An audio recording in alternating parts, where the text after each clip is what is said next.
Oke, start share screen baru mulai. Dibuka dulu kali Bapak. Oh, kan udah dibuka tadi. Selamat siang semuanya. Oke. Dalam rangka apa gitu belum ya sekarang. Jadi selamat datang semuanya. Kita berkumpul pada siang hari ini di Jumat yang barokah untuk melaksanakan TJF Start. Jadi berbagi informasi tentang topik hari ini suboptimal land. Jadi untuk presenter pertama kita sambut Sapar, bukan Julian. Oke, waktu dan tempat kami berikan ke Julian. Oke, thank you Ihsan for the welcoming speech. Today I would like to tell you about suboptimal land relating with the food security, independency, or sovereignty. Sebuah pengantar untuk diskusi kita kali ini. Jadi seperti yang kita tahu ya teman-teman, background-nya adalah lahan pertanian ini di Indonesia semakin lama kok semakin berkurang begitu. Karena konversi ke perumahan atau industri dan lain sebagainya. Sehingga itu berdampak terhadap menurunnya produktivitas maupun luas lahan yang tadinya untuk pangan menjadi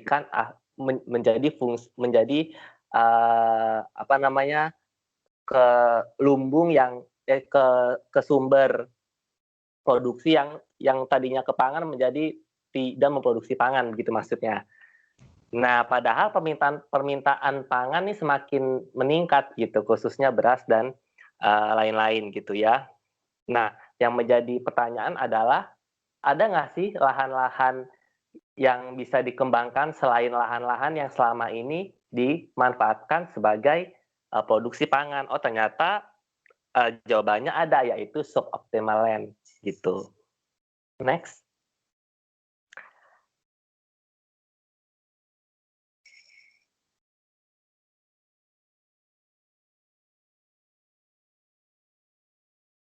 Nah, suboptimal land sendiri apa sih maksud dari definisinya itu? Suboptimal land sendiri sesuai dari termnya, suboptimal berarti bisa dibilang kurang optimal atau tidak seoptimal dibanding lahan-lahan mineral lainnya, dibandingkan lahan-lahan yang selama ini memproduksi pangan gitu. Jadi bisa dikatakan produktivitasnya rendah, lalu biayanya yang dikeluarkan bisa dibilang tinggi untuk menanam tanaman, misalkan seperti itu. Dan adanya batasan-batasan pertanian gitu ya. Untuk tipenya sendiri ada dibagi dua, yang kering dan yang basah. Dan dari yang kering ini dibagi dua, yang pertama itu adalah lahan kering asam, lalu yang kedua lahan kering dengan iklim kering. Yang lahan basah ini dibagi tiga. Untuk lahan basah sesuai namanya berarti basah di rawa pasang surut yang pertama, lalu yang kedua rawa lebak, dan yang ketiga adalah lahan gambut, seperti itu. Nah, untuk totalnya sendiri kira-kira tahu nggak sih teman-teman di sini berapa lahan suboptimal yang bisa dikembang yang Indonesia miliki gitu ya. Next. Totalnya adalah 149 juta hektar, ya kan, sekitar segitu.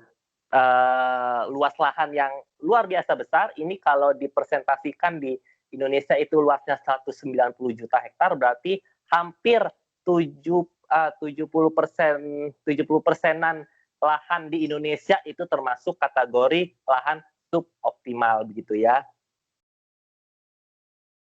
Lalu pertanyaannya adalah apakah lahan sebesar ini bisa dijadikan produksi pangan yang itu berdampak terhadap kemandirian pangan, kedaulatan pangan, termasuk juga ketahanan pangan gitu ya. Selanjutnya, suboptimal land di sini dalam konteks ini untuk produksi pangan sama dengan faktor lingkungan gitu ya. lahan apa namanya sektor lahan lingkungan, karena lahan itu kan berkaitan erat dengan ekologis, berkaitan erat dengan ekosistem, berkaitan erat dengan apa kesatuan alam yang mampu bisa nggak nih kira-kira menanam pangan ataupun tanaman lainnya gitu ya. Nah, suboptimal land sendiri faktor lahan sendiri menurut Menteri Pertanian Syahrul Yassin Limpo ini termasuk faktor utama dalam mewujudkan yang namanya ketahanan pangan. Dalam konteksnya ekstensifikasi, dia di dalam penggarapan suboptimal land tentunya bisa memberikan hasil yang signifikan untuk meningkatkan cadangan maupun swasembada pangan itu sendiri, gitu ya. Selanjutnya, nah dalam suboptimal land sendiri, karena tadi sudah dibilang suboptimal ini kurang optimal, tapi sebenarnya ada celah loh, there is opportunity to make optimal for a food production, yaitu melalui apa? Melalui riset, inovasi, dan teknologi. Ini nanti akan dijelaskan selanjutnya oleh Bu Zara ya mengenai isu ini. Lalu selanjutnya,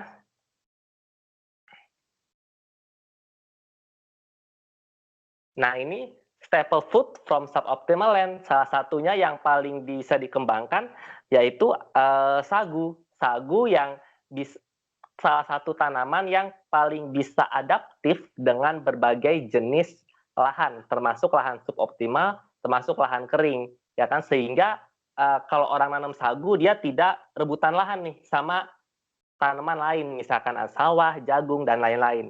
Jadi banyak celah tadi lahan suboptimal yang bisa dimanfaatkan untuk menanam yang namanya sagu, dan yang perlu diingat, tidak perlu yang namanya teknologi atau campuran inovasi dan lain-lain yang tidak cukup dibiarkan saja sagu sudah bisa menghasilkan gitu. Memang ada kelemahannya, yaitu salah satunya jangka waktu panen yang bisa sampai 5 tahun, 6 tahunan gitu ya. Dan yang paling penting, sagu ini juga dia tidak hanya makanannya juga, tidak hanya menghasilkan pangan untuk masyarakat yang nanam sagu, tapi juga mulai dari daun, mulai dari tulang daunnya, mulai dari pelepahnya juga itu bisa dimanfaatkan sebagai bangunan rumah maupun sebagai alat-alat dapur seperti pisau, sapu lidi, dan lain-lain gitu. Jadi yang namanya menanam sagu di lahan suboptimal tidak hanya mewujudkan ketahanan pangan secara langsung, tapi juga mewujudkan ketahanan ketahanan masyarakat dalam membangun huniannya, misalkan seperti itu. Lalu berikutnya,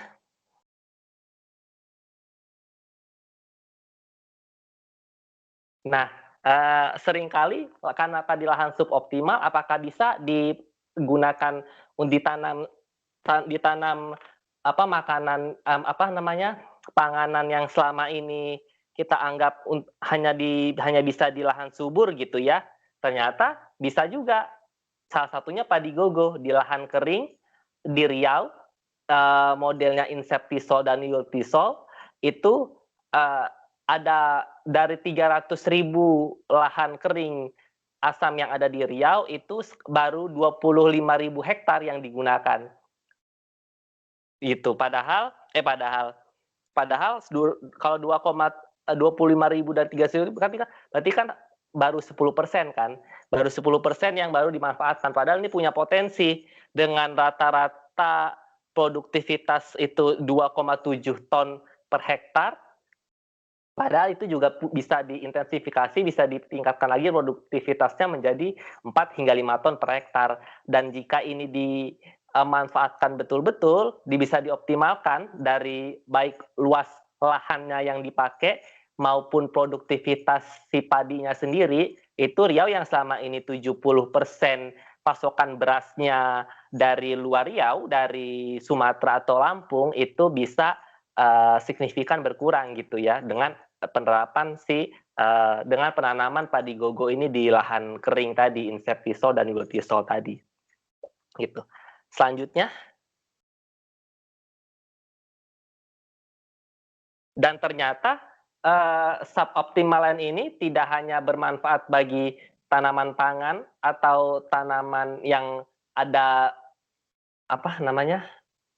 yang bisa ditanam gitu ya, tapi juga dimanfaatkan sebagai produk aquaculture atau budidaya perikanan. Salah satunya di sebelah kiri itu ada tambak udang di Cilacap, Jawa Tengah. Itu di rawa pasang surut. Rawa pasang surut yang selama ini kena abrasi atau kena lantai, desakan ombak laut gitu ya, sering tererosi atau apa gitu ya, ini bisa dimanfaatkan sebagai tambak ikan bandeng gitu. Ya, di sebelah kanan itu ada di Kalimantan Selatan, rawa lebak. Itu masyarakat di sana karena tinggal di atas rawa lebak, jadi sehari-harinya mata pencariannya mencari ikan. Ikannya macam-macam, ikan-ikan lokal yang selama ini memang sudah ada di situ gitu. Jadi kalau misalkan ikan ini kan bisa dibilang ketahanan masyarakat, nutrisi masyarakat yang selama ini diambil dari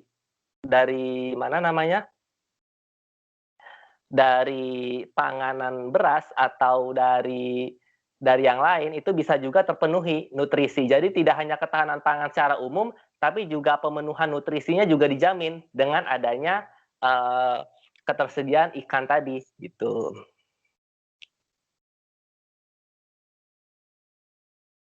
Ya, selanjutnya.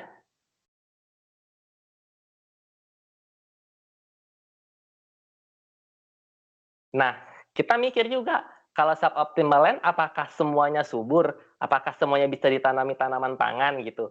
Pasti ada juga tanaman lahan-lahan suboptimal yang bisa dibilang kurang subur atau tidak cocok bagi tanaman pangan. Nah, solusinya adalah tidak hanya berkontribusi terhadap tanaman pangan, tapi juga bisa dimanfaatkan untuk menanam rumput gajah atau jagung kualitas rendah atau sorghum yang kualitas rendah. Yang tujuannya untuk apa? Untuk pakan ternak. Jadi bisa dibilang masyarakat yang sama ini tinggal di suboptimal land nggak bisa diapa-apain, itu bisa ditanamin sama bibit-bibit atau benih-benih sebagai makanan hewan ternak yang selama ini dipelihara misalkan begitu. Jadi bisa dibilang double combo juga nih, hewan ternak dapat makan dari suboptimal land, si masyarakat juga mampu memanfaatkan si hewan ternak tadi gitu, baik untuk susu maupun dagingnya diambil maupun dijual dan lain sebagainya begitu. Selanjutnya. Nah, selanjutnya sampai juga kita di kesimpulan bahwasanya lahan suboptimal di banyak daerah mampu memberikan kemandirian dan kedaulatan pangan, khususnya di tingkat lokal. Dan ini serta berkontribusi pada ketahanan pangan warganya. Tidak hanya kuantitas, tidak hanya jumlahnya, tapi juga nutrisinya. Nutrisi yang tadi sudah saya sampaikan bahwasanya dari ikan, jadi bisa dibilang 4 sehat 5 sempurna itu dari lahan suboptimal bisa dibilang bisa dipenuhi juga gitu jika pemanfaatannya dan aplikasinya itu diterapkan secara baik gitu ya. Nah, ini berikutnya. Nah, berikutnya adalah bahwasanya saya yakin kalau lahan suboptimal ini adalah sebuah jawaban untuk masa depan pangan di Indonesia gitu. Sekian itu dari saya, terima kasih. Oke, terima kasih Julian, beri tepuk tangan. Jadi waktunya tinggal 6 menit. Kalau ada yang mau ditanyakan kepada teman-teman, dipersilahkan. Aku mau tanya, Kak. Ya silahkan Dewi. Ini tadi di slide keberapa gitu yang padi-padi itu ada istilah insektisol sama ultilisol itu apa yang maksudnya? Ya, apa? Ini lahan yang ya ada karakternya, aku lupa, pokoknya ada sumbernya. Mau aku ini dulu, cari dulu bentar ya. Ya boleh. Jadi itu kayaknya jenis tanahnya, Del. Jenis Iya, tanahnya nggak subur. itu jenis tanahnya yang bisa dibilang kurang subur lah begitu. Jadi dua jenis nama itu ini.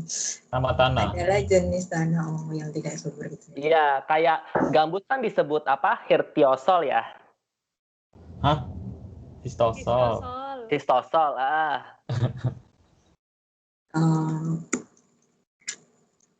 Iya, itu jenis tanahnya. Oke, Kak. Aku mau tanya Apa-apa? Tadi kayaknya waktu lihat angka jumlah kayak luas lahan suboptimal di Indonesia kok bisa segede itu ya? Kayak itu tadi kan di slide nggak ada yang bagian dari 4 atau 5 tipe lahan suboptimal itu nggak ada presentasinya berapa gitu dari segitu banyak yang ratusan juta itu. Itu yang paling banyak yang mana? Ada nggak? Kayak sebenarnya apa sih yang paling banyak di Indonesia itu? Ada punya data? Ada kok. Ada. Ini datanya kan dari brief yang kamu buat ya, Noya ya. Nggak cuma aku ya, Bapak. Oh ya. Itu datanya memang paling banyak di apa? Di dryland ya. Di dryland yang asidik, yang asam, lahan kering tapi masam. Itu paling besar di Indonesia, jumlahnya mencapai 104 juta. 104 juta hektar.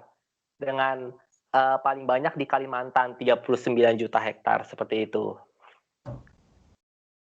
Oke lah. Kalau dari slide kamu berarti yang lahan kering itu salah satu approach yang bisa dipakai tuh yang ini ya, yang padi gogo. Ya nggak sih? Padi gogo itu iya, yang dryland. Padi gogo tuh harus emang dia nggak perlu air atau gimana sih yang membedakan dia sama padi lain? Secara intinya gitu, tahu nggak? Kenapa bisa di lahan kering? Buka Google. Iya. Aku juga mencari kok. Varietas. Aduh.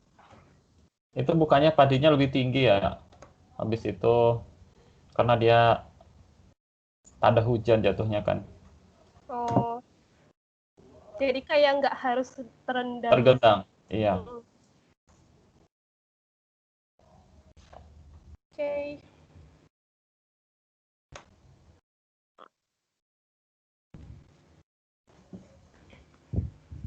Oke, ada pertanyaan lainnya? Berarti pohon tebu tuh emang benar-benar nggak usah pakai pupuk kayak tadi kamu bilang, bisa tumbuh sendiri. Pohon sagu maksudnya? Sagu. Oh ya, sagu. Ibu nih. Iya. Iya, karena sagu kan dia diliarin aja gitu, dibiarin aja dia tetap tumbuh, nggak usah pakai pupuk, nggak usah pakai pestisida, nggak usah pakai apa segala macam, karena ya emang dia tanaman pangan yang liar pun juga tetap bisa dipanen gitu. Ya, tapi walaupun dalam perkebunan gitu settingnya berarti emang segampang itu ya si sagu ini. Iya, kalau awalnya tuh ini nggak sih kayak sagu tuh kan sebenarnya tanaman liar, tapi bisa buat pangan ya nggak sih, Safar? Kayaknya kamu lebih ngerti.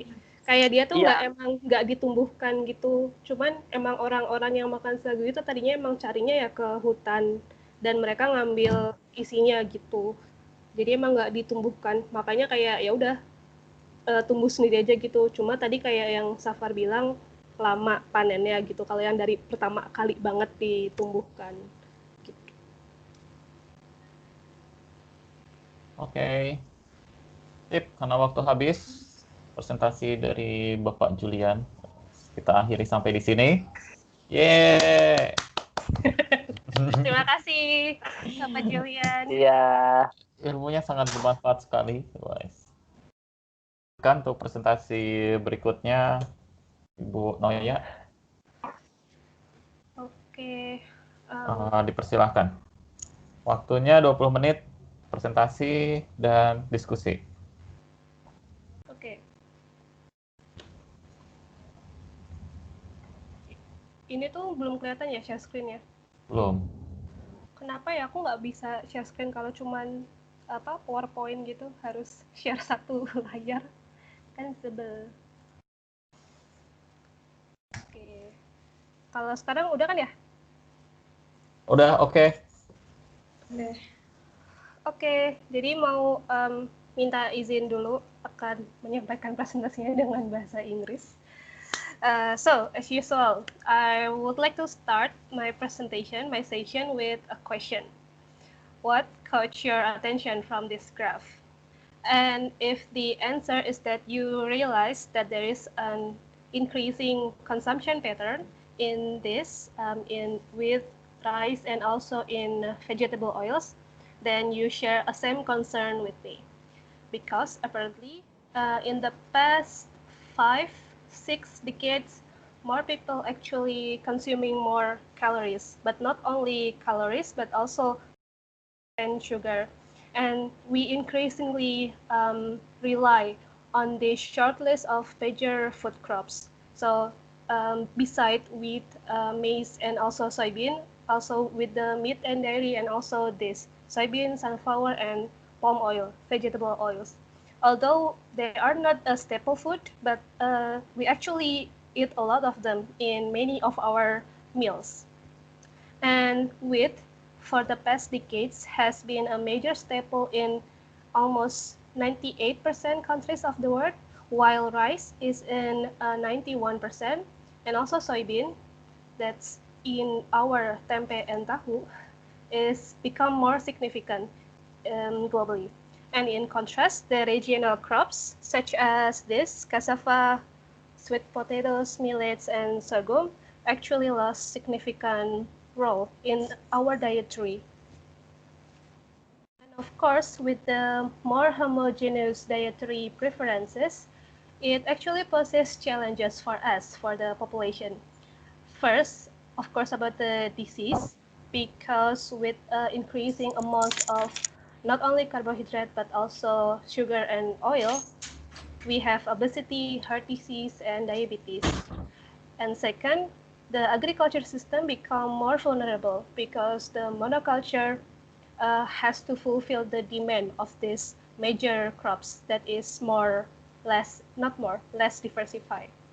And because of that risk, the price of failure will become very high. And lastly, we also have the driver, because with the powerful social and economic forces, it will keep enable people to consume more. And with the current trends, it's not only like diversifying widely, but it's like only rely on several major staple food. And usually, the proposed solution is to promote the adoption of a wider range of varieties, major crops, to identify the neglected and underutilized crops, and of course, to increase the public awareness for a healthier diets. But of course, the core problem that we actually have to address is how to make these mentioned diverse diets available. So the question is how to produce those diversified food crops. And that's where the role of suboptimal lands come, which is actually our suboptimal lands, as mentioned by Pak Julian in previous presentation. At least in Indonesia, it's actually available abundantly, and not only in Indonesia, it is actually available globally in a very large number. And so the title of this session is actually how to leverage the suboptimal land production for a healthier diet, for diversifying our dietary preferences. So with the question how, the answer is this. As mentioned by by Pak Julian, we have like two big categories of suboptimal land: the dry land and also the wetland. Those two categories are not always suboptimal, but of course with the limiting factors that is mentioned by Julian also, the limiting factors make them suboptimal. So by eliminating the limiting factors, we can make this kind of look to be more productive to produce the actual food crop. So to make you understand clearly, we want to learn from some case studies. In this session, I will have like 3 case studies. First is paludiculture, second is agroforestry, and third is dryland farming. So first, paludiculture. The definition is actually quite broad and varied, but here, essentially, paludiculture is a sustainable alternative way to utilize peatland using biomass from wet and rewetted peatlands so that we can maintain the natural condition, the natural situation on the peat body, and so that it can still serve the ecosystem function. And here I used a study in X Mega Rice project in Central Kalimantan by Uda et al. This year published in a journal. So this study actually assessed 15 food crops that can be planted in that area, and they use to see like the feasibility of those food crops. So the criteria is sustainability, economic performance, scalability, and acceptability to farmers. And as you can see in this graph on the right, we have here the top 3 is actually sagu, as mentioned by Pak Julian, banana, and also pineapple. But those are 3 with aggregate highest score. But then this research mentioned that actually sagu, tangkawang, ilipep nuts, and mangosteen, manggis, are actually the one that have promising role to be able to compete with the oil palm because their sustainability score is higher here in the green line. I'm not sure if you can see this, but they are higher, and then the acceptability numbers also higher. So the farmers have already know how to grow them. But then the problem is the profitability and scalability, meaning that the markets are not there yet. And that's, of course, the task of the relevant stakeholder, especially government, to have that for them. So the smallholder farmers there usually combine the food crops, in order to spread risk and diversify their income. And of course, also have to diversify their food source, food availability. For example, not in forest, but in their home gardens or near their house, sagu could be grown in combination with vegetables. But then, by intercropping this, it might increase the CO2 emission. So that's why we need to put note into that practice, because sometimes the crops, especially the vegetables one that is not local or not native to peatland, need the farmers to lower the water table. So yeah, that's the limiting factors there. But still, as mentioned, there are at least these 15 food crops that actually have potential for food diversification using paludiculture. And second is about agroforestry. The definition also wide, but it is basically a sustainable intensification of a specific land use. So we don't have any land use conversion happening here. And this practice should be based on biology and agroecology and less on fertilizer or chemistry. And this study by Musrer in Neotropic, which is South America, It shows that actually, even though the agroforestry first come only on tropics area, because that's where the damaging practice on agriculture are happen dominantly. Now the agroforestry is applied everywhere and in very broad practices, from, as you can see in the table, from improved fallow, cropping, alley cropping, home gardens, to like windbreak. And the agro part, as you can see in the right graph here, the agro part in agroforestry is where we want to focus, because that's where we can provide the abundance of nutrient source. The study in South America at least mentioned these 4 crops, such as Artocarpus, or in Indonesian called sukun, moringa or kelor, sorghum, and also corn. So the modern agroforestry allow the farmers to diversify their farm production and make use of better of environmental resources.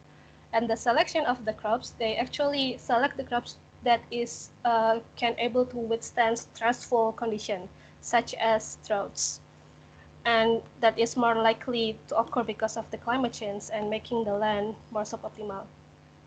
And then not only the mention for crops, there's also edible leaves, such as tropical spinach, that is also belong to the underutilized crop that actually can be grown a lot using agroforestry in suboptimal land, and it's becoming more important to diversify our diets.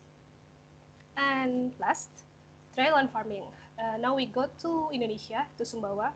Sumbawa is not only known for its horses, for its cattle production, but also for their agriculture commodities, and it's including rice and corn. Even lately, the province government proposed themselves to have like a food estate establishment there. But let's talk about that in another time. I want to highlight now that Sumbawa actually also has this potential for food diversification that is not rice or corn, but daun kelor. So geographically, the water availability in Sumbawa is limited. That's why they have like this dry land. So farmers actually know how to use mixed cropping, so they can have like a higher productivity by combining annual crops such as the food crops, rice and corn, with the perennial crops, that is daun kelor. And moringa or daun kelor is fit for dryland in Sumbawa because they available widely, just like the sagu in some peatland regions, and they need minimum fertilizer and very resilient to pests and disease. And actually, they have the available market there, so they have a value for economic value. And then, although moringa is easily found in Sumbawa, using this plant as edge and alley cropping in mixed crop practice actually bring more benefits to the farmers or to the household that plant them.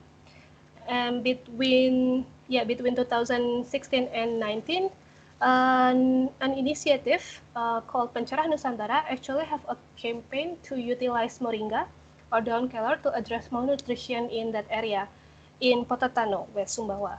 So they say that moringa actually have similar, even better quality than air susu ibu. So they promote these plants to be processed,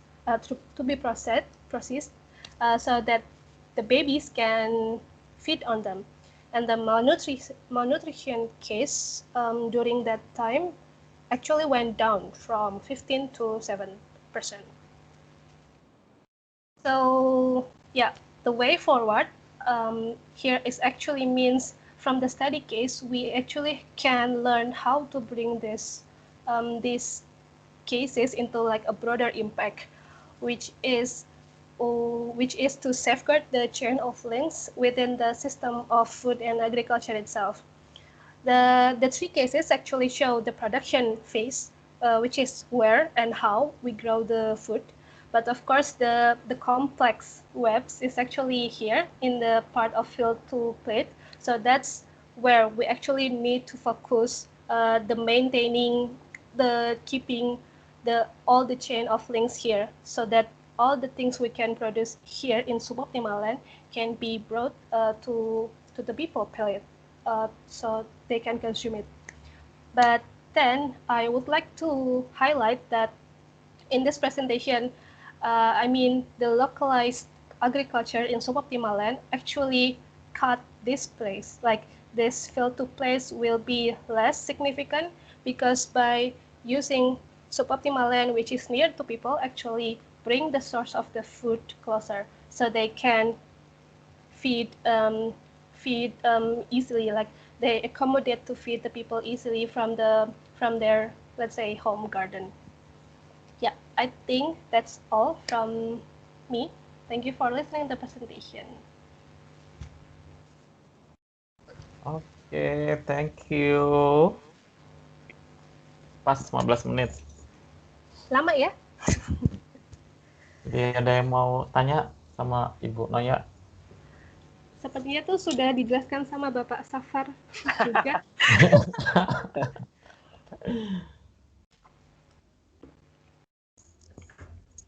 Pai, nanya Pai. Jadi biasanya diversifikasi bau-baunya Safar. Oh iya. Apa ya? Berarti apa Pai? ya silakan Ihsan. Enggak kok, aku bayangin kita disuruh makan daun kelor terus itu. Tapi waktu aku cari tahu soal produknya itu banyak banget sih. Kayak dia bisa bikin dari yang sup doang kayak tadi di foto, bisa juga jadi tepung layaknya mocaf, bisa jadi susu, bisa jadi macam-macam gitu. Jadi mungkin nggak berasa daun kelor sih in the end. Oke. Kayak apa sih? Menurut aku sih tantangannya lebih banyak di diet orang-orang yang udah kebiasaan makan yang lain.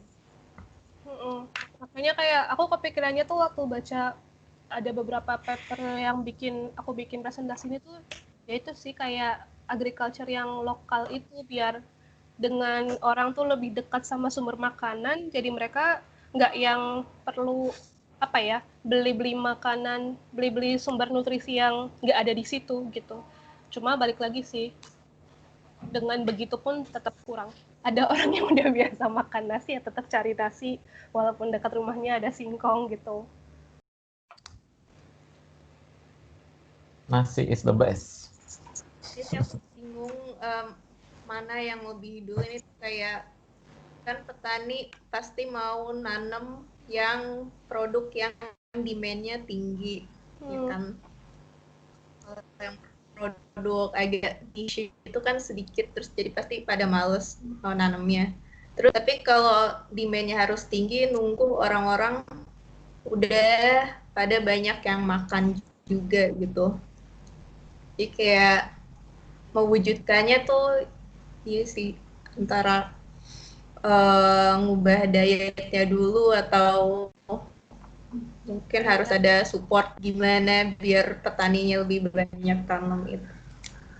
Seperti bertanya, mana yang duluan, ayam atau telur? Tapi ya sih kayak di beberapa paper tuh, kayak di yang study case pertama yang Paludiculture, kan pasti kayak at least ada beberapa aspek yang dipertimbangkan gitu kan. Yang pasti yang bagian, kalau ini ngomongin gambut ya, yang bagian sustainability-nya dia rendah, tapi scalability-nya tinggi gitu, soalnya pasarnya ada. Jadi pasti ujung-ujungnya farmernya banyak yang pengen ke arah situ gitu. Padahal di sisi lain sebenarnya ada gitu yang di bagian sustainability-nya itu tinggi, cuman emang pasarnya itu yang perlu sedikit dorongan gitu. Jadi kayak yang ya ujung-ujungnya sih kalau sebagai researcher dengan paper-paper cuma bisa rekomendasiin itu sih, kayak tetap yang kayak katamu gitu Zar, butuh orang tuh bener-bener yang bener-bener emang niat ngeganti diet mereka.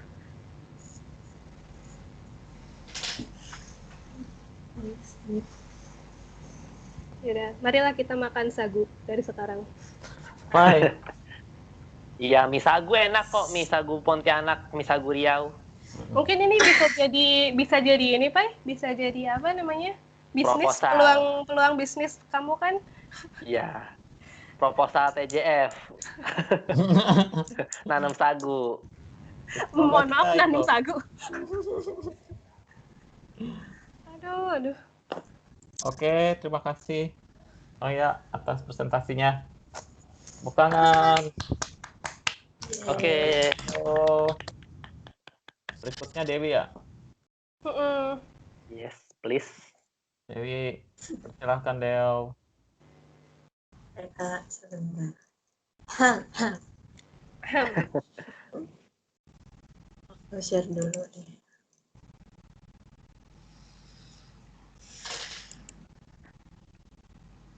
Udah ya? Oke. Udah, sudah. Bagaimana? Oke, Del. Kita Oke. mulai waktunya, Del. Iya, Kak. Baiklah, selamat siang semuanya. Mari kita move on dulu dari Indonesia ya, yang sedang berburu hara ini, menuju ke suatu tempat yang lain, bukan pindah negara sih, cuma mampir doang gitu. Oh iya. Jadi, Berkunjung. ya berkunjung, bertamu. Jadi mungkin sudah ada gambaran sedikit di foto. Kali ini kita bakal bahas soal gimana keadaan petani dan gimana kondisi masyarakat lokal di suatu tempat di daerah yang lokasinya di suboptimal land, yaitu di Yala Swamp. Di manakah lokasi ini? Ya, di mana sih Yala Swamp? Kita jalan-jalan di sebelah barat Indonesia, ya di sub-Sahara Afrika. Tepatnya ada di bagian barat Kenya. Di situ ada suboptimal land, lebih tepatnya swamp gitu. Yala Swamp yang juga berbatasan dengan apa ya? Lupa aku. Pokoknya yang apa lake basin gitu. Dan Kongo di Basin. bukan Kak, Victoria. Victoria Basin. Victoria Basin. Victoria Basin. Dan sebagaimana di mana ada sumber air, di situ juga pasti ada jejak-jejak kehidupan. Seperti di Yala Swamp ini, di mana kehidupan para penduduknya juga disupport dari si suboptimal land itu, yaitu wetland sih, karena memang swamp ya. Dan memang di Kenya sendiri itu 3% daerah di 3% suboptimal land di daerah sub-Sahara Afrika itu didominasi dari Kenya, di mana dari 3% itu ada si Yala Swamp ini gitu. Dan sebagaimana wetland pada umumnya, Yala Swamp tentu saja memiliki banyak keanekaragaman flora dan fauna, dan juga penduduk yang bergantung padanya, meskipun penduduk di masyarakat di Yala Swamp ini masih sangat jauh dari kata literasi, kemudian juga perkembangan ekonominya juga masih cukup jauh dan masih mengandalkan sistem pertanian tradisional, dan ditambah lagi adanya seperti biasa ya kompetisi lahan di lahan suboptimal, di mana nanti juga akan berdampak pada kehidupan masyarakat di Yala Swamp ini. Nah, di Yala Swamp ini juga telah terjadi land transformation gitu, dan apa sih sebenarnya dampak-dampak dari wetland transformation yang ada di Yala Swamp terhadap para penduduk lokal itu yang masih mengandalkan pertanian tradisional. Nah, sebelumnya kita flashback dulu ke keadaan di Yala Swamp pada tahun 67 itu. Dia sebelum masih rawa-rawa gitu, terus pada tahun 67 FAO dengan proyeknya yaitu reklamasi untuk keperluan produksi pertanian. Dan pada tahun 2003 ada suatu perusahaan itu dari US, Dominion Farm, di mana dia mengakuisisi sebanyak 7.000 hektar lahan di Yala Land yang kemudian nantinya akan dijadikan program pembangunan bersama pemerintah setempat di Kenya dan di Sub-Sahara Afrika. Dan kehidupan para masyarakat di Yala Swam ini kemudian sebentar. Jadi ini adalah salah satu penggunaan Yala Swam setelah dan sebelum adanya transformasi lahan. Kalau yang di lingkar-lingkarin itu sebagian besar memang kebanyakan manfaat itu manfaatnya dirasakan oleh para masyarakat setempat seperti petani hidup kecil, kemudian penangkap ikan, penangkap papirus sejenis purun gitu kali ya, purun versi Afrika gitu kalau di sana. Kemudian juga masyarakat lokal itu sangat mengandalkan Yala Swam sebagai sumber air juga. Kemudian secara tidak langsung masyarakat setempat juga memanfaatkan si Yala Swam ini sebagai kawasan wisata gitu. Kalau di googling memang sih kalau misalnya Yala Swam gitu pasti munculnya kayak pemandangan-pemandangan flamingo putih gitu. Ya itu termasuk salah satunya yang dimanfaatkan oleh masyarakat lokal gitu. Pada sebelum ada transformasi lahan, itu masyarakat memang sangat bergantung pada si Yala Swam ini dan memang masih sangat tradisional sih. Jadi mereka lebih ke kayak mengambil sumber daya alam yang dengan sangat utuh gitu loh maksudnya. Dan seperti kayak obat-obatan juga mereka masih mengambil itu langsung dari si Yala Swam ini. Kemudian setelah 5 tahun setelah adanya transformasi lahan itu bisa dilihat di grafik di bawah itu yang paling cepat perubahannya itu terutama di sektor pertanian tentu saja. Karena ya ini yang peternakan dan petani buat skala kecil itu menurun drastis ya setelah 5 tahun ada transformasi lahan. Sedangkan kalau yang lain-lainnya seperti pencarian sumber air dan lain-lain masih 11-12 gitulah ya. Gitu. Dan tentu saja perubahan ini di salah satu penelitian juga mengadakan interview gitu terhadap kesejahteraan penduduk lokal di Yala Swam dan memang ternyata perubahan positif yang dirasakan oleh penduduk di Yala Swam ini hanya sebesar 37% gitu, sedangkan sisanya itu mereka merasa bahwa perubahannya itu tidak ke arah yang lebih baik gitu. Tetapi kalau dilihat dari tabel ini sih kayak antara persentase positif dan negatif ini sebenarnya kayak mirip-mirip gitu ya.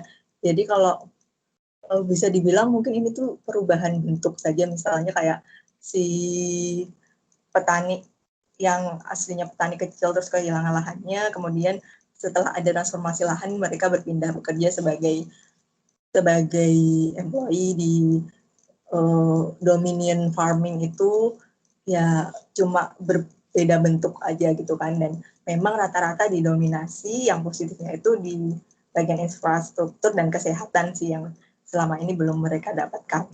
Dan memang yang paling banyak menyumbang persentase negatif, perubahan negatif itu ketika si penduduk di HalaLens ini merasa bahwa kehidupan mereka itu nggak berubah gitu, atau perubahan yang dirasakan setelah adanya transformasi lahan itu nggak terlalu signifikan mereka rasakan gitu. Jadi ini persentasenya 11% gitu.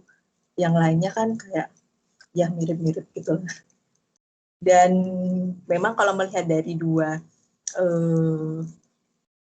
improve yang ada di sini itu, kalau dari masyarakat di Yalaland sendiri itu memang banyak didominasi tidak memiliki pekerjaan formal gitu kan, karena memang mereka masih mengandalkan hasil alam langsung dari si Yala Swam itu. Dan tapi kesempatan untuk bekerja itu memang lebih tinggi didominasi oleh si dominion farm ini dibandingkan dari pihak pemerintah atau bisnis-bisnis lain di sekitar tempat situ gitu. Dan juga para masyarakat di Yala Swam juga mengakui sih bahwa infrastruktur tadi yang ini juga sangat berkembang pesat selama 5 tahun terakhir, dan mereka merasa bahwa perkembangannya itu sangat besar dan merasa baik gitulah dibanding saat 5 tahun ke belakang. Gitu. Dan apakah di daerah suboptimal seperti di Yala Swam ini berpotensi untuk untuk masyarakatnya itu bisa sustain di mata pencaharian mereka gitu dan di kesejahteraan mereka? Tentu saja semuanya ada potensinya.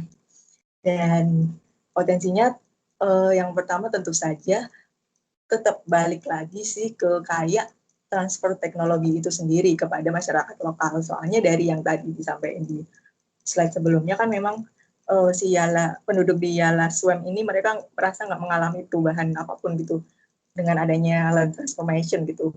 Dan memang karena si Dominion Farms ini tadi memang kurang ada effort buat teknologi transfer juga sih ke para penduduk lokal gitu. Jadi mereka juga penduduk lokal ya seperti itu, hanya berpindah pekerjaan dari petani tradisional menjadi employee di Dominion Farms seperti itu. Dan tentu saja peluang selanjutnya pastinya dari masyarakat sendiri, mereka bisa sebenarnya berpotensi untuk berinvestasi entah dalam bentuk ilmu atau bentuk material gitu dengan kesempatan mereka yang sudah dengan kesempatan yang telah mereka dapatkan saat menjadi employee di Dominion Farm itu gitu. Dan memang pembangunan itu kan selamanya pasti akan ada dua sisi gitu, positif dan negatif, pro kontra, dan pasti harus ada pengorbanan gitu ketika suatu kondisi itu ingin berubah dan ingin maju ya. Termasuk diantaranya si masyarakat di Yala Swam ini gitu. Jadi mereka sudah seharusnya bisa ada perubahan dari dalam gitu dan bisa bertransisi dari masyarakat yang memang pertanian tradisional banget, benar-benar memanfaatkan semuanya langsung dari alam, bisa memanfaatkan itu. Tapi ya kembali lagi itu juga bisa didukung jika ada akses ke kapital tetap dan juga kemampuan mereka untuk bisa memanfaatkan teknologi meskipun itu dalam bentuk lokal aja gitu sih. Dan intinya ya ada perubahan itu ada ketika bisa berubah dari dalam dan ada dukungan dari luar. Begitu. Terima kasih. Sekian presentasi dari saya.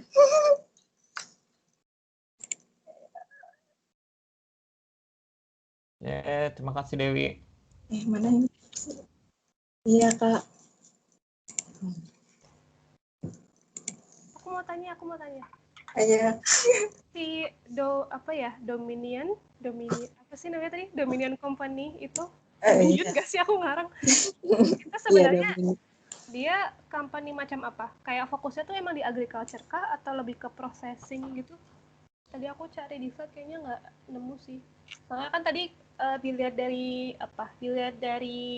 after before-nya itu kamu bilang banyak juga orang di Yala yang tadinya tuh kayak traditional farmers terus berubah jadi employee-nya si Dominion Company ini kan. Jadi aku kayak penasaran aja sih mereka sebenarnya tipe perusahaan yang seperti apa gitu.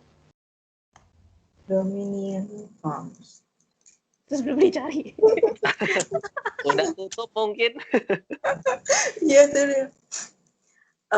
Kalau di paper ini sih dia bilangnya emang farms gitu ya. Kak. Tadi ada sih. Kayaknya kayak ini ya, kayak large company farming gitulah ya. Benar-benar. Dan kenapa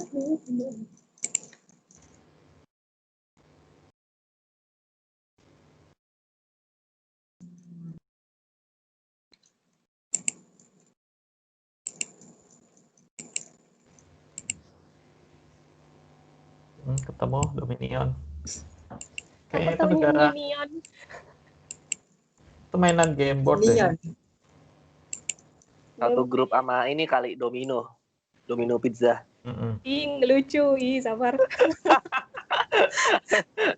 Dominion Company Yala. Nyebut Yala mirip sama gebetanku dulu. Oh my god. Pas kuliah. Siapa tahu Yala nanti melihat ya, menonton video ini sih Kak, dia kalau di sini bilangnya ada kayak perjanjian gitu dengan pemerintah Kenya untuk mengembangkan, ada proyek pengembangan gitu di si Yala Swam itu pada tahun 2003. Iya, Listnya kayaknya emang ini aku cari di Google, leasingnya habis tahun ini. Oh iya. dia akan berpindah. Dia akan berpindah menjadi company lain mungkin yang di Yala Swam, entahlah.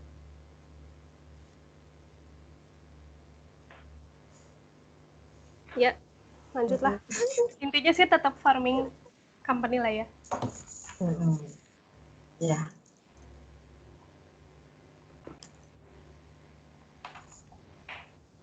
Oke, ada lagi mau nanya? Aku nggak ada nanya sih. Oh, aku mau tanya satu lagi deh. Bukan tanya sih, lebih kayak bertanya balik kepada teman-teman. Jailah. Kan tadi tuh Dewi kayaknya mention ini ya, beberapa potensi tuh sebenarnya apa ya, paling besar itu ada di bagian yang development-nya. Kayak apa sih? Kesehatan, infrastruktur gitu ya, Dewi, ya nggak sih? Terus kayak aku jadi keinget, aku pernah lihat, aku lupa webinar apa gitu, tapi intinya sih ada juga kan orang yang nge-highlight kalau kayak gitu tuh sebenarnya ya balik lagi sih, butuh orang-orang di sana, orang-orang natif sana tuh sebenarnya butuh apa enggak gitu nggak sih, kayak balik lagi ke yang FPIC itu apa, free prior informed consent. Orang Yala Swam-nya itu sebenarnya emang mau nggak sih dibawa ke apa Pembangunan. masa depan yang lebih baik gitu kan. Masa depan yang lebih baik dengan pembangunan itu menurut sudut pandang kita gitu, bukan menurut sudut pandang mereka.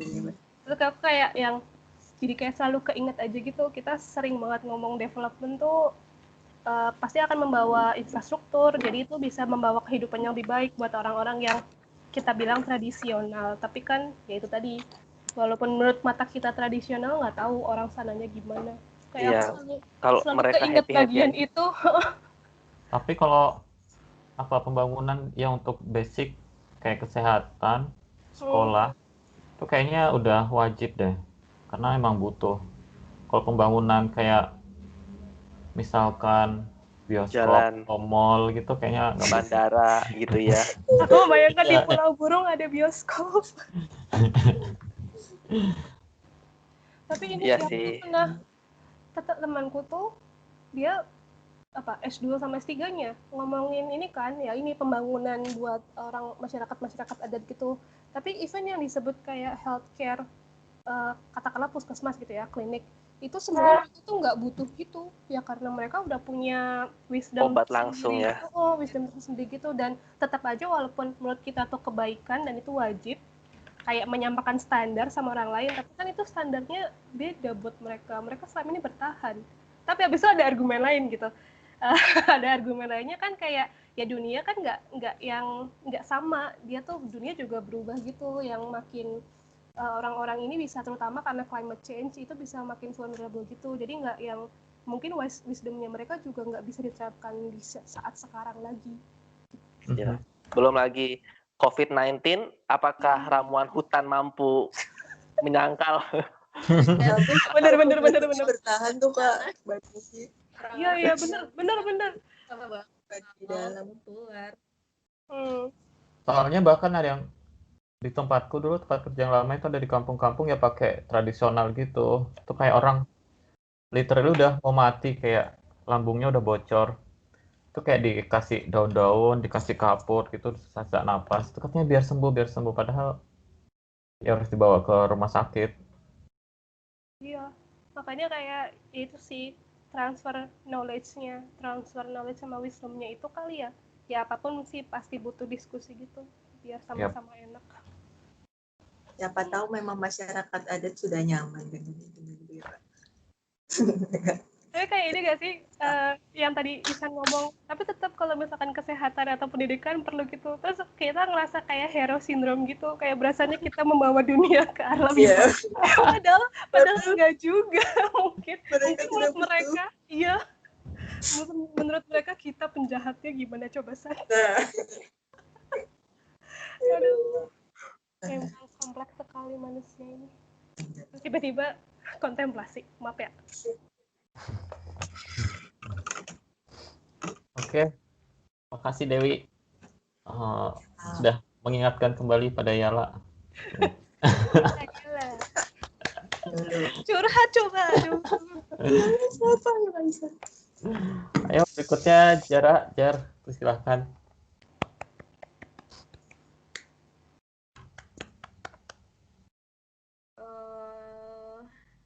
Share screen.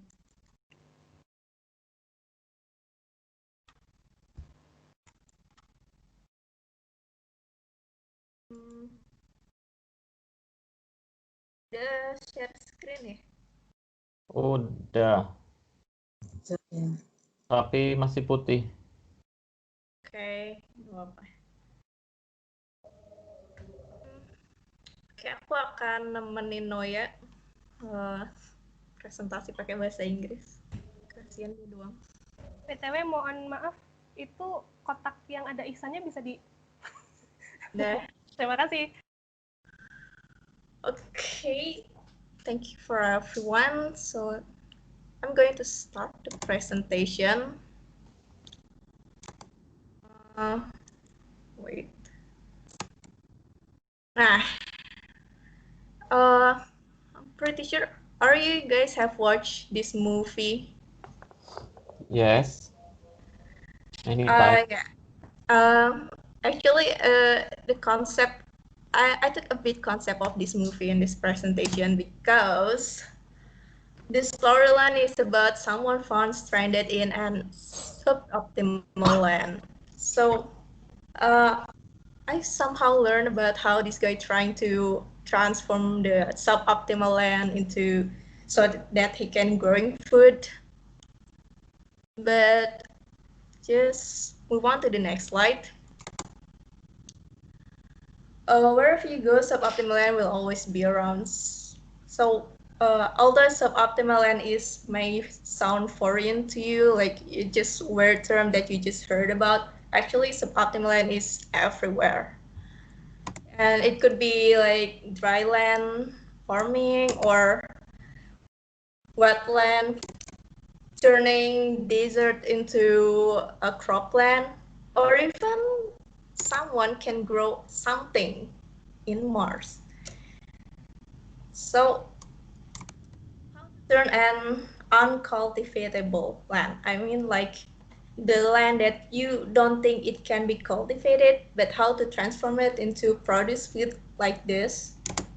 So, what's the key of enabling the land to growing our food?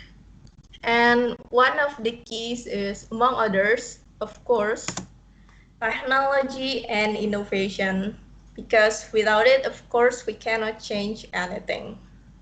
So what is this technology and innovation exactly? How does it work, or how does it change the land? Actually, whenever you heard about technology or innovation term, there's, there's not always something about complicated or superior things. You can start with something simple technology, like this is some indicators of simple technology, which is that will be affordable, or the farmers will use local material to do that, or easy to replicate, and farmers can handle everything on managing that kind of technology, and usually it conducted in smaller scope of plantation, and sometimes it only lasts for a short duration, like one cycle of farmings, and you have to make the technology again. And there's also an advanced technology that you have to do that in a large scale plantation. It requires a lot of funding, and usually it will be deployed on long term, like for decades or even forever. And the resource coming from local or international, it requires expert management, not only rely on farmers, but also like engineers, technician, or anything. It also has complicated system, and sometimes it's hard to replicate because one large system, sometimes it's very customized for that particular landscape ecosystem. And I will start with giving you sample of a simpler technology. It's called floating farmland on wetland. So the picture above, it's a growing medium made from bottle plastic. It's from the experiment of Sriwijaya University. This is made for the farmers who live in lowland tidal swamp in South Sumatra. There were the times that they stopped farming because their houses are flooded. But when this simple technology coming around, they still can grow their food or their commodities. They will put the plants on that bottle plastic, so it's like floating plantation. Likewise, the farmers in South Kalimantan also applies this kind of method, but the difference is they don't use plastic bottle. They use growing medium made from akar eceng gondok or something like other natural materials. So this both is showing that farmers can use affordable technology to help to manage their plantation to keep growing despite the season, whether it's flooded or it's in dry. But the weakness is when the dry season come along, the plantation will be attacked by rats for the pest, but I read that the farmers can manage because they have prepared the kind of fertilizer or pesticide to address the kind of pest. And Seperti Melawan also includes dryland farming, and this is a technology that deployed by the local government in Bombana, Sulawesi. They grow sugarcane plantation, so they connect the irrigation by deploying these kind of pipes, and this is actually automated irrigation because it's not only watering the plantation, but it also giving the fertilizer dose or water demand sensor. It's kind of sophisticated in a way, but the government says they try to make this technology affordable for the farmers. And next, this is the more complicated technology where people are trying to turning the desert into cropland. It's applicated in Dubai. Actually, the technology coming from a startup company in Norway, and they offer this technology to Dubai. So, how could this desert land can transform into croplands? The problem with sandy soil is they don't retain water. So whenever you watering down the plants on that located on sandy soil, the water is just goes off. But this technology called liquid nanoclay or LNC, they help the water and nutrition to stick, that help them to stick to the plants. Although this clay innovation is not actually new, but what's new is they change it into liquid nanoclay. So they process the clay to be liquid, so that clay can be sprayed to the plant, so it sticks to all the plants part, and they help the water and nutrients to stick to the plant so they can grow. And whatever whether it's simple or advanced technologies, the basic component of suboptimal land technology actually not far away from these 5 components. It's like ameliorant always be needed, whether it's in the wetland or dry land.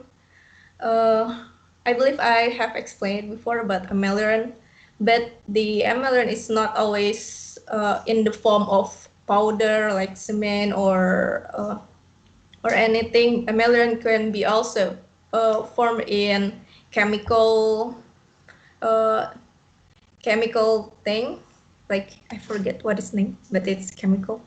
And then adaptive cultivar, of course, any landscape needs adaptive cultivar that you have to ensure whether the seed will grow in this kind of land that maybe in Sulawesi this cultivar doesn't grow, but in Sumatra it will grow. So you have to identify first which seed that could be developed in your particular land. And growing medium, in the case like tidal swamp, like I've shown you before, the plants need a new growing medium, whether it's on the plastic bottle or in the akar-akaran. So the growing medium can help the plants to grow. And right amount of fertilizer, of course, it needed for every plant.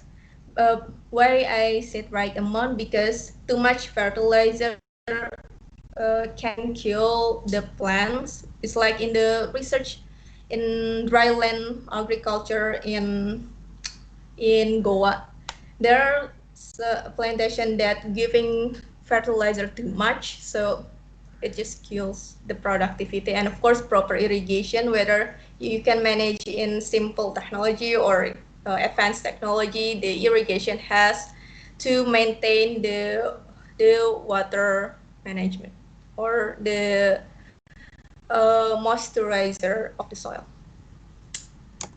So I believe that I can conclude that technology is the key to enable us to grow food in suboptimal land anywhere.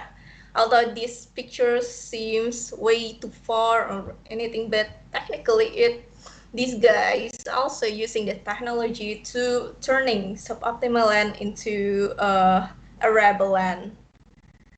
But if you think this is too unrealistic, you can visit Pulau Burung to see how sustainable suboptimal land agriculture works. And of course, you can learn the technology that has been there since the past 30 years. And so has always been our research site. And if you're interested, you can always tap us to visit the place. Thank you.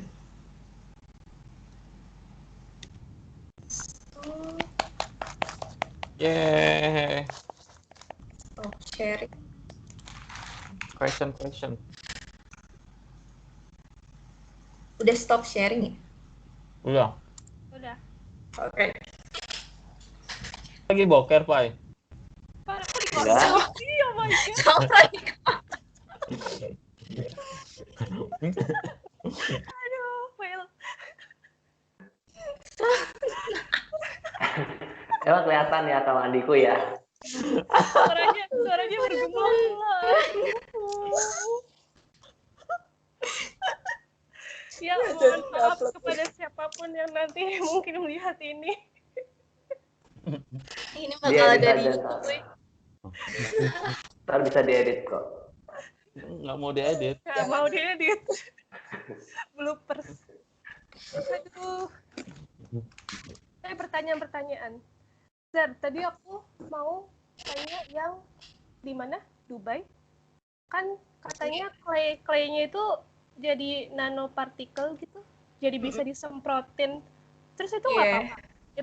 Itu kayak aku bayanginnya kalau disemprot gitu berarti nempelnya ke segala bagian dari tanaman. Kayak bukan cuman biar dia nempel ke tanah, tapi kayak ke mungkin nggak sih, itu aku agak halu, nutupin stomata jadi ntar tanamannya nggak bisa bernafas atau gimana gitu nggak sih?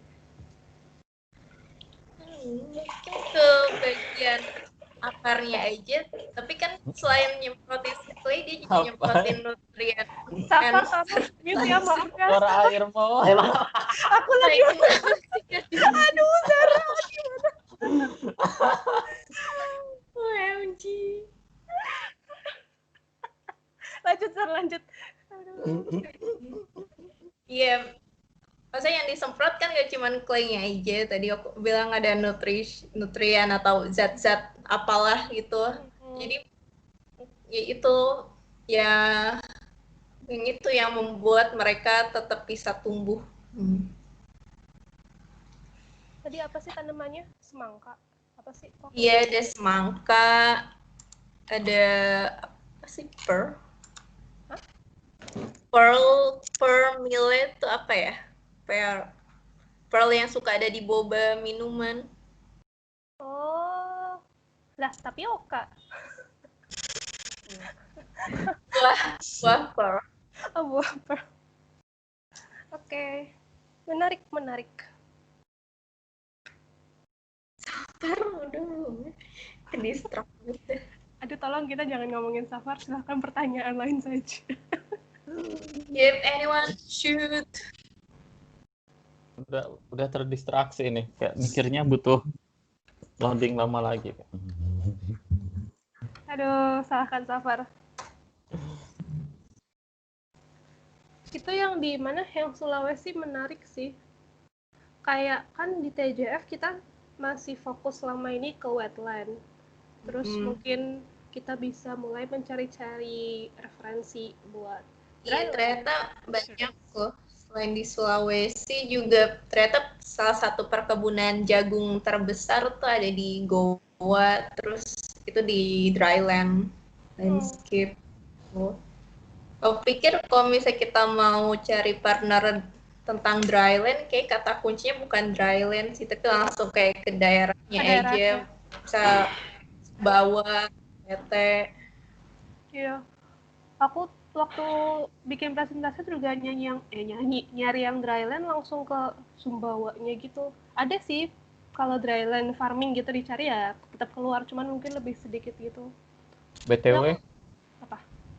harga beras komoditas makanan di Nusa Tenggara itu lebih murah daripada di Sumatera atau Kalimantan. Karena mereka udah kayak memproduksi sendiri. Jadi tidak perlu. Iya sih, aku juga pengen sih kita risetnya ke daerah-daerah timur dryland gitu. Tapi nggak cuman daerah timur sih, si Dali yang kemarin kita meeting bareng itu, dia kan sebenarnya startupnya tuh emang ke smart irrigation, jadi kayak drip irrigation, terus yang timed irrigation gitu-gitu yang emang semua otomatis. Terus dia kan waktu gue tanya-tanya suboptimalan, dia bilang ada yang semacam suboptimal gitu yang di dryland, yaitu di mana? Di Jogja, Kulon Progo, yang kering. Bukan. Kidul. Gunung Kidul, aku salah jauh ya dari Kulon Progo.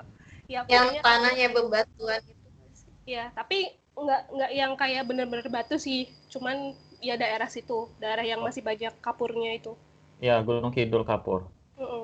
Kok Kulon Progo sih? Ya, itulah maksudnya. Gitu sih, menarik banget sebenarnya. Kalau kita bisa cari tahu soal yang teknologi buat dryland itu.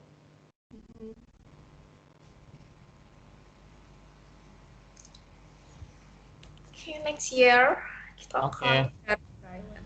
Ya, COVID hilang dulu kali ya, baru bisa pergi-pergi. Silakan Bapak Iksan.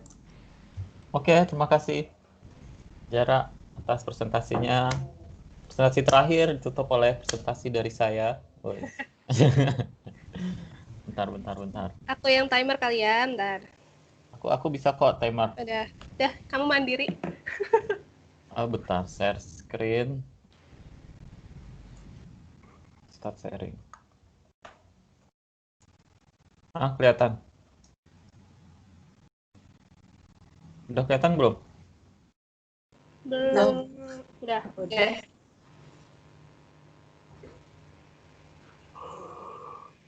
Slideshow. Udah kelihatan.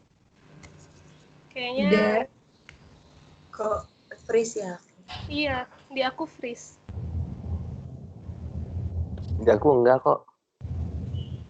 Wah, apel, ada kelihatan buah apel? Kelihatan. Oke, nggak nge-freeze berarti. Ya udah. Itu kotak-kotaknya diturunin kali ya, seperti Oh. syarat tadi. Udah aku hilangin dari layarku. Terus aku Oh, iya. Berarti nge-freeze emang di tempat aku. Di layar aku juga freeze. Coba Sama. stop sharing. Nah, sekarang udah aman. Ya udah gini aja ya. Ya. Udah ada kok. Oke. Udah bersih kan? Oke. Thank you for the time. I will present my presentation in English. So my topic is the relationship between suboptimal land and food supply chain. Okay. In this presentation here, I bring you apple. Yes, an apple. I wonder when you eat apple, have you ever think where your apple is come from? Like, ini apel nih dari Malang, atau dari China, atau dari Amerika, something like that. So here a news from article. How much of the food in your plate is actually from our land? Even your rice. Do you wonder this rice in your plate come from paddy field in Java Island or from Vietnam? So an example, oxtail soup and rice contain tempe and tahu. Tempe and tahu produced from soybean. So soybean mostly from food import, like almost 80% the soybean consumer in Indonesia is from import. Even eggs, we also import it from US, France, or German. And rice, last year, 2019, we import 1 million ton rice from Vietnam. So if you eat oxtail soup, your food is far away from your plate, which means your food has a long supply chain. This is roti bakar. Roti produced from wheat. I think most of it in Indonesia from import. Sugar also from import. Meat also from import. So if you eat roti bakar, is everything not come from Indonesia, but from foreign country. So we have several reasons. First, and the priority one, the demand of the food is so high. Our economic is increased year to year. Our purchase power also increased, but we cannot meet food demand locally, or high demand but less supply. And second, we have long supply chain. Imagine our food production still centralized at Java Island. This food must distribute to Neros Island, like food from Java brings to Sumatra, Kalimantan, even brings food to Papua. So this long supply chain very vulnerable with sudden change like COVID-19, the distribution of food disrupted. So, and the last, agricultural loss more than 1,000 hectares every year. So that's make we are unable to meet food demand locally. So this is one quote from Prabowo Subianto at 2019 presidential debate. He said, importing food is destroying the people's economy and the local farmers because we are giving our money away to foreign nation. So, how to stop addicted to food import? And the first is to food self-sufficiency. Self-sufficient means producing more food, but in previous slide, we lost farming land more than 100 hectares every year. But how producing more food if the area for producing food is still lost? The answer is using suboptimal land. 2/3 of Indonesia land is suboptimal land. With the suboptimal land is the land that not optimal for growing crop, but actually we can grow the crop in that area. Okay. Second is shorten food supply chain.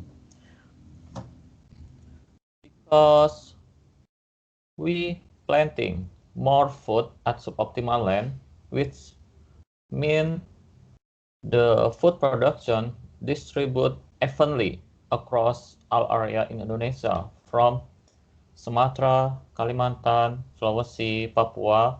Every island has like producing food,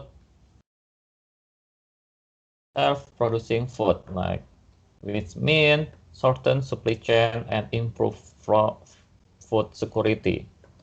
Because the food supply chain shortened more short, like we don't need bring food from Java Island to Kalimantan or to Sumatra, or the food from import food from China, US, Australia, which means cheaper price. So we more self-sufficiency and resilience food system. Hence, the role of suboptimal land in food supply chain is significant. First, we can gradually reduce our dependency to food import for staple food, and second, our food sovereignty will increase. So my presentation is like short. I will close my presentation with quote from Joel Salatin. The shorten the chain between raw food and frog, the fresher it is and the more transparent the system is. So I am Isan. Thank you for the time. Maybe we can use more time to discussion. Thank you. Thank you, Ihsan. Terus aku mau jadi moderator. Ya, kan? Oke. If anyone wants to ask the question. Aku mau tanya tapi takut. Agak sensitif. Soalnya Ya nggak apa-apa, diedit ntar. tema-tema aku jatuh-jatuhnya ke itu. Gak Konsep punya ASOP. apa. Iya. Kebijakan. Lebih ke distribusi jadinya ya. Iya. Jadinya aku mau jelasin bagaimana cara memutus rantai distribusi yang panjang itu dan peran Hanso optimal di situ. Oh, pernah ada menseraikan komoditas yang komoditas lokal harganya lebih mahal daripada impor, padahal supply chain-nya impor tuh lebih panjang. Kenapa bisa kayak gitu? Karena kayak beras. Kayak beras misalkan dari Vietnam. Ya, itu suara apa ya? Iya, suara apa ini?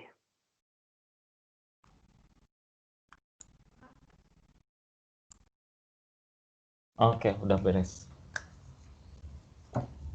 Ya, kebanyakan tuh food import kayak beras dari Vietnam itu kalau udah masuk ke pasar Indonesia kan petani kita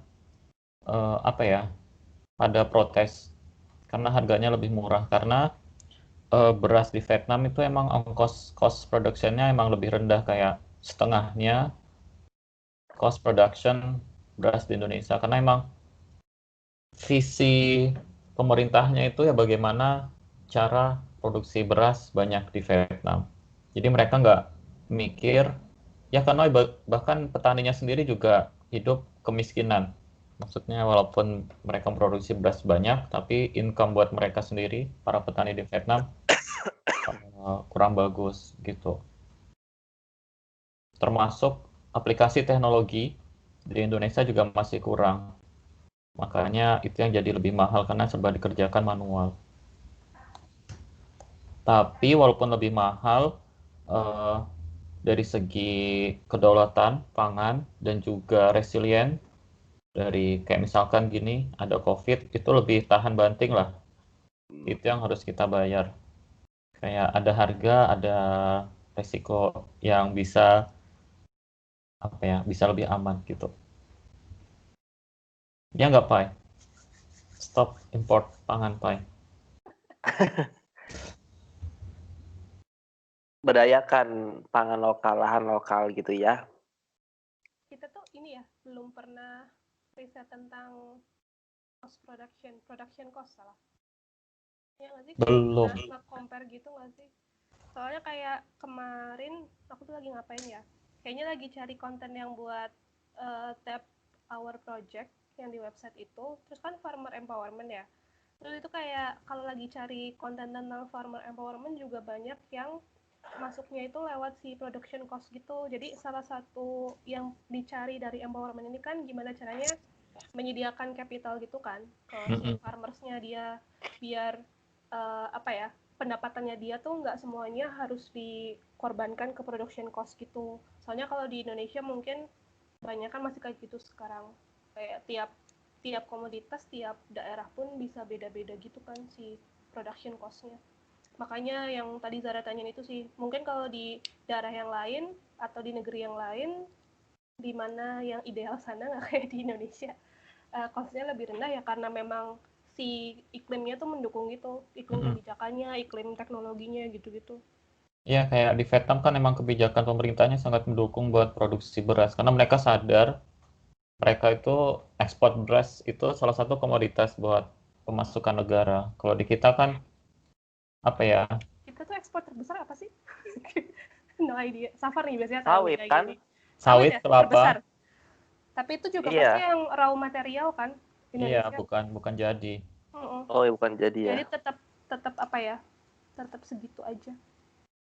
Ya, soalnya kita kayak mungkin udah habit gitu ya, udah males pusing lah kalau ada bisa lebih murah, ngapain kita susah-susah di sini. Jadi pengen pindah negara. Kayak itu, kayak tempe itu kita kebutuhan tahunan itu sampai 2,5 juta ton sampai 3 juta ton kedelai ya per tahun. Sedangkan produksi kita itu kayak 500.000 ton dan itu semakin menurun kayak ke angka 200.000. Jadi kayak tempe kita itu kayak ini panjang nih. Ini dari rantai pasoknya ini panjang banget kayak. Susah ya produksi tempe ini. Nggak susah loh padahal kalau dilihat. Kedelainya itu kayak selalu kalau saing sama harga yang impor kayaknya sih, emang murah banget.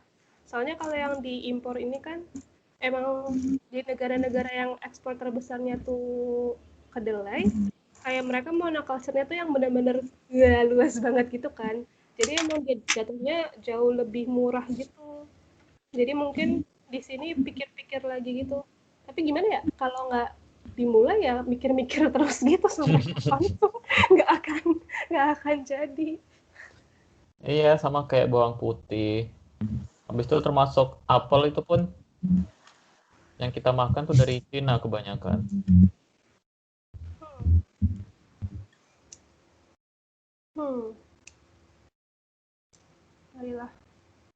Marilah apa coba?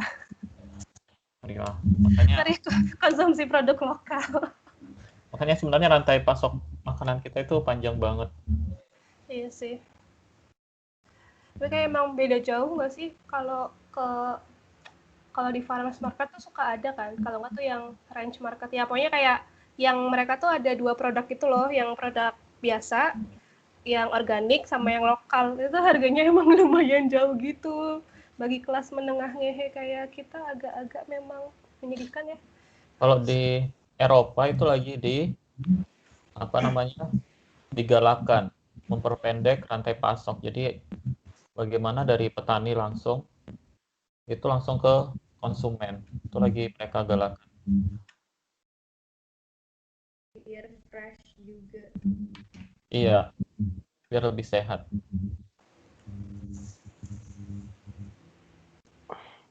Aku melihat story-nya Zara kapan ya? Zara udah bercocok tanam sendiri loh guys, kangkung. Iya, kangkung. Wah, Ya, itu aku jadinya ya. cuma sedikit. Itu kapan? Sedih. Ya, dirawat tiap hari. Udah dimasak jadi cuma segitu.